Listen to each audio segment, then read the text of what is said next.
Docteur Cyril Flamand, je suis responsable de l'unité de réanimation et de médecine néonatale du CHU de Nantes.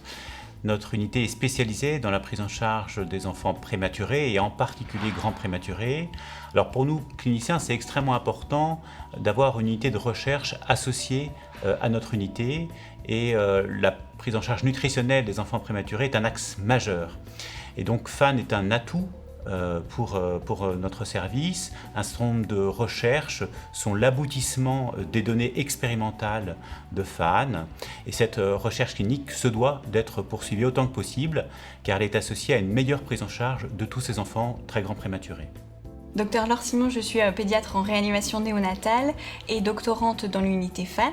Donc si la prise en charge nutritionnelle des nouveau-nés prématurés est essentielle, l'allaitement maternel est une part majeure de cette nutrition.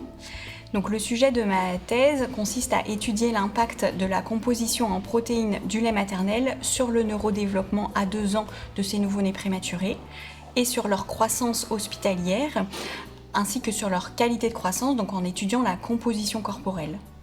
Anne Fronda, je suis pédiatre donc dans l'équipe de néonatologie.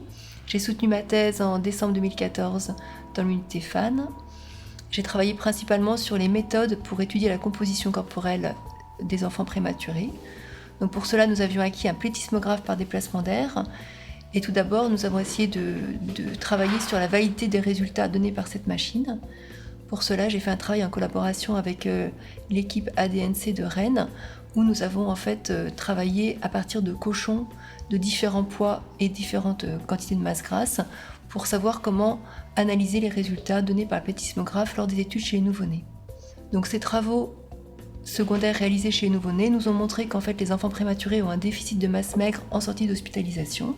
Actuellement, nous sommes en train de réfléchir donc à des protocoles de nutrition afin de diminuer ce déficit de masse maigre. Et aussi, nous avons un travail actuellement en cours sur les conséquences de ce déficit de masse maigre en hospitalisation sur le devenir neurologique des enfants à 2 ans. Vous voyez la salle du CIC où il y a des techniciens de recherche clinique, des coordinateurs et des chefs de projet, ainsi qu'infirmières et sages-femmes, tous personnels étant dédiés à la recherche clinique chez nos petits prématurés.